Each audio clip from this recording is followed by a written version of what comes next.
Tired of gardening advice that assumes you have unlimited money? I get it. Every gardening channel out there seems to think you've got a truck, a greenhouse, and a credit card with no limit. But that's not real life, especially once you're living on a fixed income and every dollar has to work harder. My name is Mr. Hope, and I've been gardening for over 25 years. Not as a hobby I dip into on weekends, as a way of life that's saved me thousands of dollars and given me some of the most peaceful hours of my week.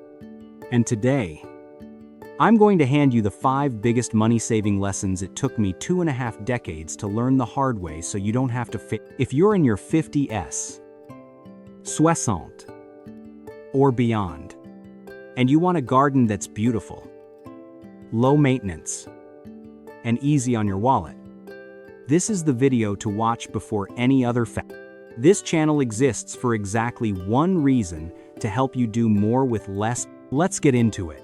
Here's what we're covering together. Stop buying annuals. The one habit that quietly drains more money than anything else in your yard. The free plant trick nobody tells you: how I've filled half my garden without spending a cent. Native first. Fancy never. Why the boring local plants outperform the expensive nursery favorites every time.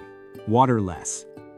Save more. The simple soil trick that cut my watering bill in half. The container shortcut: how I grow fresh produce in tight spaces without a single raised bed or tiller. Whether you're gardening on a 1/4 acre or a small patio, these 5 hacks work in almost any climate across the U.S. and Canada. And every single one of them is something I wish someone had told me a 1/4 century ago. Stick around for the last one, because it's the single change that saved me the most money of all 5, and almost nobody talks about it. Number 1. Stop buying annual. For years, I replanted the same flower beds every single spring. Petunias, marigolds, impatiens, beautiful for one summer, then gone. Then, back to the garden center to buy them all over again. It took me embarrassingly long to do the math over 25 years. That's thousands of dollars spent on flowers that lasted a few months each. The fix was simple: swap annuals for perennials. Plants, and they come back stronger every year. I'll cover exactly which perennials to start with in upcoming videos. But the principle alone will change how you garden if you're replanting it every year. You're paying a yearly tax on your yard. Number 2. The free plant trick nobody tells you. Division. That's the secret. Most established perennials, hostas, daylilies, ornamental grasses, can be dug up, split into 2 or 3 plants, and replanted. I didn't learn this until my 10th year of gardening. And once I did, I stopped buying new plants almost entirely. Ask any neighbor with an overgrown perennial bed if you can take a division off their hands. 9 times out of 10, you're doing them a favor. Number 3. Native first. Fancy never. I used to chase the exotics, magazine cover plants. They looked stunning in the photo and struggled the moment they hit my soil, needing constant feeding, babying through winter, replacing every couple of years. Native plants are built for your exact climate. They need less water, less fertilizer, and less of your time. And they support the local birds and pollinators your yard depends on.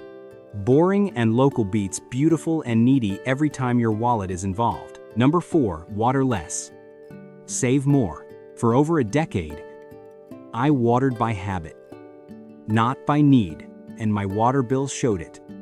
The turning point was learning to build soil that holds moisture instead of fighting to replace what drains away.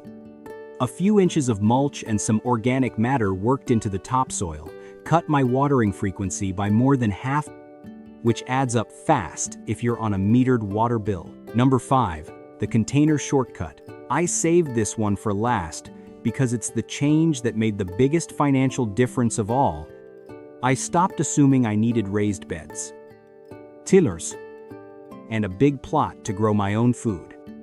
A handful of containers on my patio now produces more fresh vegetables and fruit than I used to buy at the store every week. No lumber. No soil delivery. No heavy equipment. Just pots. Good soil. And the right plant choices. That single shift is probably saving me more at the grocery store than anything else on this list. Now, these 5 hacks are just the beginning. In the coming weeks, I'm going to walk you through exactly which perennials to divide, which native plants perform best, and which fruits and vegetables give you the biggest harvest in the smallest containers. The same plant-by-plant playbook I've built over 25 years of trial, error, and yes, plenty of expensive mistakes.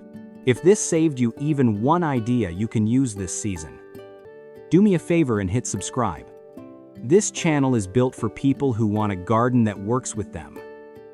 Not against them, no chemicals. No wasted money. No overcomplicating it. Welcome home to Easy Garden. I'll see you in the next one.